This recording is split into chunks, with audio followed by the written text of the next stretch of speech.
Hey, Lit Up, it's me. I'm here to start our reading, which actually isn't starting it, but it's going to be finishing it. So we are on page 134 in our book, Things Not Seen by Andrew Clements. And many of you have been very faithful with coming every week since September. And some of you have had other things going on and you don't quite know what's going on in the book. So I'm going to do a little briefing to catch you up. So this is a story of a young man named Bobby Phillips, and he is a high school boy that wakes up one morning and he realizes that he's invisible. And the story goes on and on about how he and his mom and dad are trying to hide this disability that he has from other people so they don't take him away from them and have the government come in and do testing on him and have him be the subject of all kinds of examinations. And they really didn't know how to handle it, so they started lying. And where we are now in the book is he has met a friend by his ventures out in the world at being invisible. Now, of course, this takes place in January, February, in a suburb of Chicago, so it's cold. So he can wear coats and scarves and sunglasses and still be able to travel around some. But once he gets in the place where he's going, the building that he's going to go to, this, especially the library, he has to, and you know where this is going, um, strip his clothes off and hide them because you can't just have floating pants walking around. And so all of the ventures out that he does naked. He meets a girl in the library where he realizes that she is, and her name is Alicia, and she is blind. So she doesn't know if he's invisible or not. And so this is quite a story on how their friendship is developing and how the lies told by his parents have started to really multiply and possibly get them in legal trouble. So, where we left off the last time, the Department of Children and Family Services have been contacted by the school.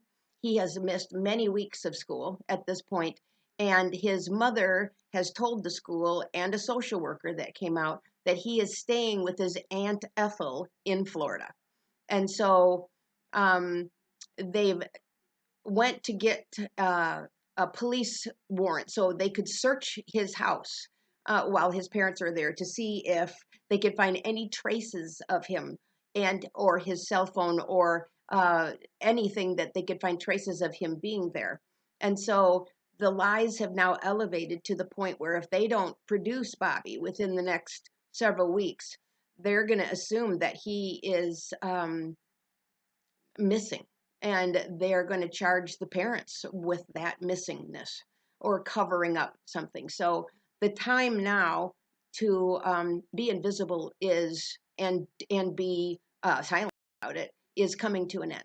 So the last chapter that we read was about how the police came over to search their home and how the DCFS worker left, and the police left because they couldn't find anything, but they do have workers of the same type in Florida where Aunt Ethel lives.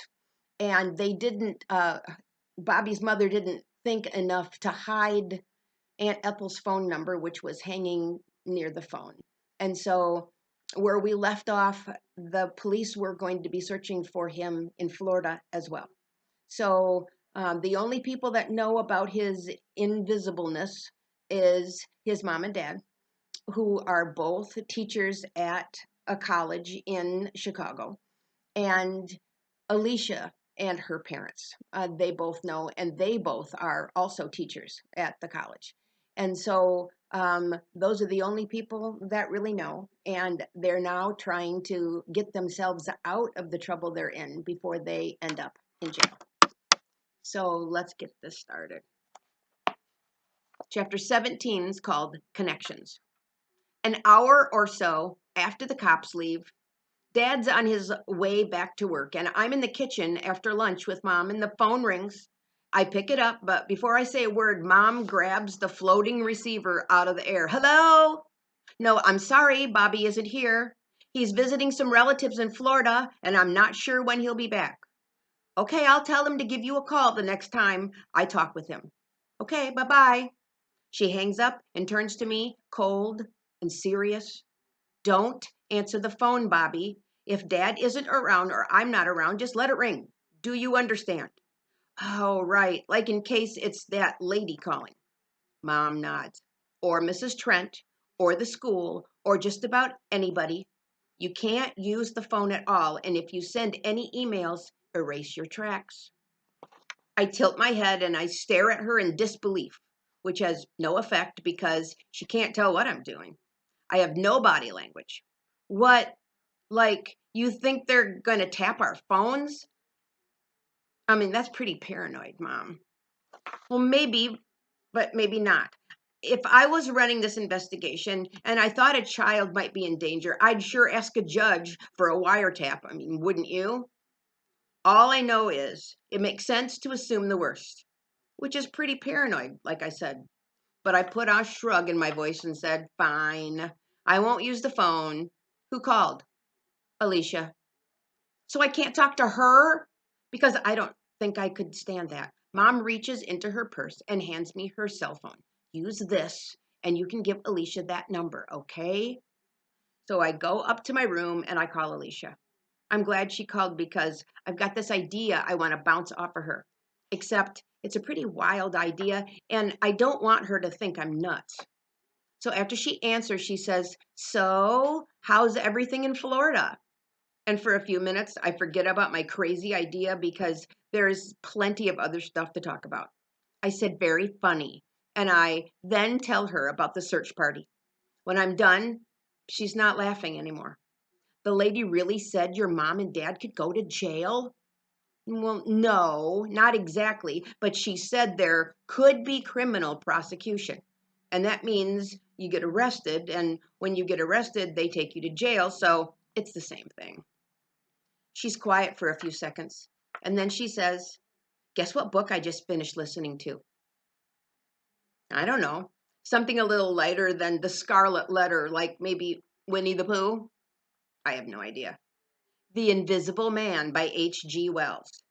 Oh, and you're reading this because of me, right? Well, of course.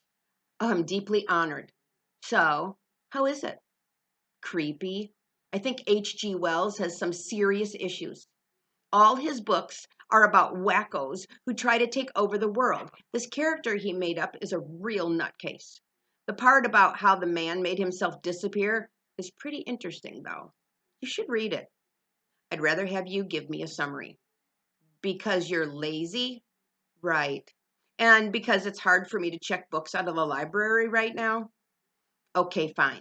So this half crazy albino guy feels like a freak, but he's also kind of a genius. And he starts studying light and the way that light works. And he gets this idea that he could make every part of the body reflect light the same way that the air does, which is not at all. Then this whole body would be as invisible as air, and he could be completely transparent and have all his power. For him, it's all about the power. And he mixes up all these chemicals that can change the way his body reflects light, and he drinks this humongous drug cocktail, and he feels like he's going to die, and he passes out. And when he wakes up, his body has disappeared. At first, he's happy, but what he finds out is that being invisible is terrible and that all these ignorant people are scared to death of him. And that makes him even crazier. And he turns into this schizoid, homicidal maniac. And at the end, he takes about 6 men to finally kill him. She pauses.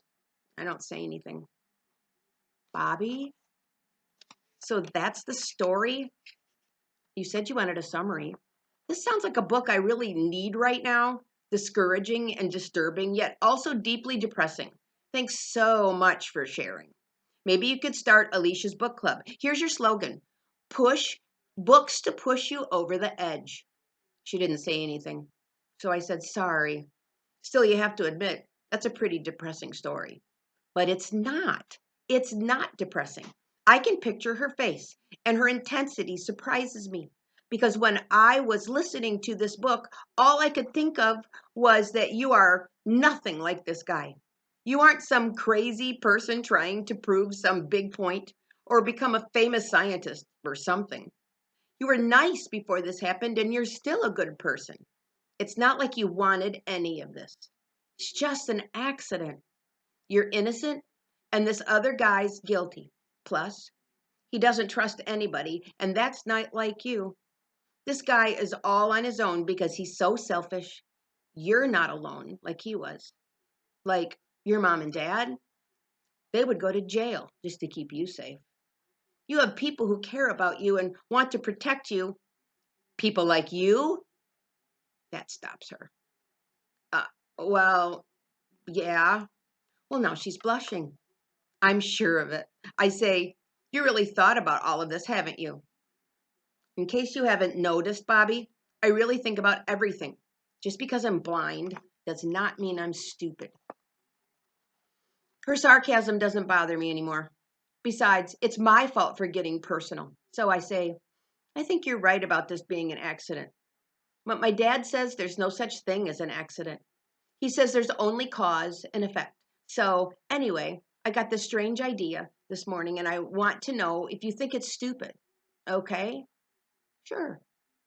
You know how when something bad happens, everybody says, of all the people in the world, how come this happened to me? Well, I'm lying on my bed this morning and reading an article in the Time magazine about people who have had UFO abduction experiences. And I read that until the media got going on this, all these people, hundreds of them, they all kept quiet about it because they thought it only happened to them. And I look at myself at all this and I think, what makes you sure this is only happening to you? Maybe going invisible has happened to other people too. Maybe lots of people. And everybody is keeping it a secret and thinks he's the only one in the world with this problem. Alicia says, so you're saying maybe there's a whole squad or of other invisible people out there somewhere? That's pretty hard to believe. Is 5 invisible people harder to believe than just one? Is 5 or 10 or 100 any weirder than one? Okay, think about this. Do you and your dad ever talk about life in outer space? Alicia snorts. Are you kidding? My dad's a nut about that. He says because there's life here on Earth, there must be life other places in the universe too. The universe is so huge, he says it's stupid to think that Earth is the only place with intelligent life. Exactly. Because the same thing that caused life here probably caused it to happen somewhere else, right? So here I am. And I've gone invisible without trying to, and something had to cause it. And maybe the same causes did it to somebody else as well. Like life on some other planet. It's not so crazy. I'm trying not to sound too excited about this, but I am. Alicia's not going to just go along with it, though. She says, well, maybe it's not crazy, but so what? Let's say you could actually find someone who's invisible, but then what? What good does that do? It's good because then we could compare notes. That's why. That's why when scientists do experiments, they do lots of times to compare the results. I stop and think a second because I want her to see why this could be important. And then I say, okay, when you lost your sight, did the doctors ever talk about other cases? Cases like yours? Now she's thinking, yeah, actually, that was the first thing that they did. They looked through this huge database of other patients, scanning for people with the same kind of problems and conditions as mine. They wanted to see what the best treatment would be. Exactly. And did they find any cases like yours? Yeah, about 50. And that was just in North America. Well, did it help? Kind of. It confirmed what they already thought. People with my kind of problem can't be helped. Oh, and I remember that information can cut both ways. But that doesn't mean it would be the same for you, Bobby. If we found just one other person Then we compare both cases, and if details start matching up, then you've got some real clues, right? Right. I say, but that's where I hit a brick wall. Because if there are others like me, how do we find them? Like run an ad in the newspaper? Having problems with invisibility? Call Bobby and say so long to your troubles. Alicia giggles. You'd probably get some very strange replies, right? That's the brick wall.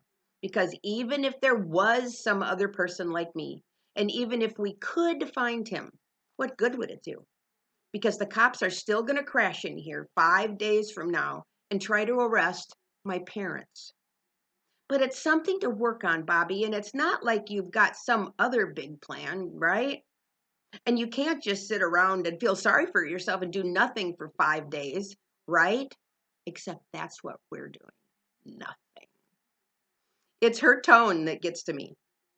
Who said anything about doing nothing? That's what drives me nuts about talking to you sometimes. You twist everything around and run it through a grinder and then you shoot it back at me. Sorry you're so sensitive. You brought it up. As I recall, all these invisible people running around the world, right?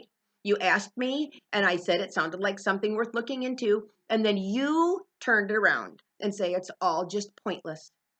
I didn't say it's pointless, Alicia. I just have trouble seeing how it makes sense to start hunting around for other invisible people. That's all. So, what does make sense to you, Bobby? Right now, nothing makes sense at all. Now she's pushing. Oh, come on. Don't do that poor little Bobby routine. Let's get this thing figured out. What are some other ideas? There must be some other ideas, right? No, I really don't have any other ideas. Believe it or not, I just wanted to talk things out a little. Talk to a friend. Remember friends, Alicia? Friends are people who, yes, she snaps. Yeah, I remember friends. Don't you start lecturing me. Don't even think about it, Bobby. I've got to go now. And you got to find someone else who wants to sit around and listen to you snivel about everything. Let me know how it all works out, okay, Bobby? Sure, you bet. Go ahead and hang up. Goodbye. I hold the phone on my ear, waiting for her to hang up. But she doesn't. I can hear her breathing. Hey, Alicia? What? I thought you had to go. I thought you said goodbye. But then you didn't hang up. Neither did you. Look, Alicia, I know it's a crazy idea. Or maybe it's actually a good idea. It's practically the only one I've had so far. I just don't know what to think about anything. That's all. So I'll keep thinking, okay? I'll think about that. I'll think about everything. There has to be something, some idea. Because if there's not, then I might just walk into the lady's office at Child and Family Services tomorrow and plant my butt on her desk and tell her I'm fine and let her hold my invisible hand and take my pulse. I'll get right up in her face and make her deal with the facts of the case and just see what happens. Or maybe I'll make her an offer she can't refuse. Maybe haunt her office all day and trash her computer and help her forget about me. Maybe visit her house a couple nights in a row, or maybe scare her to death. Or maybe I'll write a juicy suicide note and set things up so my mom and dad are all in the clear. And then I can just go to my own funeral, like Huck Finn did, and then just disappear. I don't know. I just don't know. When I'm all done talking, Alicia doesn't say anything. All I hear is breathing. And when she talks, her small voice is coming out. I know where you are right now, Bobby. I've been there too. I have. And if it hadn't been for Nancy, I'd probably have tried to kill myself or done something else really, really stupid. Stuff like you're talking about. So I'm going to be your Nancy. I'm not giving up on you no matter how long it takes for things to get better, or even if things never do get better. And even if you give up on yourself, I'm not going to give up on you. And I don't believe that you're going to get mean or crazy or anything like that. I just don't believe it, Bobby. I know better. I don't know what to say, but I don't want to stop talking to her either. After about 5 seconds, Alicia says, Bobby? Yeah, let's hang up now, okay? Because you can call me back anytime. Or we can talk together and like go for a walk maybe or whatever. All right? Anytime. Okay. And don't do anything crazy, okay? I won't. Promise? Yeah, I promise. Good. Talk to you later, Bobby. All right. Goodbye. We both hang up, but it's like there's still a connection. I can feel it, and it feels good. Okay, that's the end of chapter 17. And maybe tomorrow you can tune in and I will have chapter 18 ready for you. I miss you all so much. Don't forget that you can call me or text me and keep trying to pull those themes out and keep writing. It's that important. You are that important. Miss you all.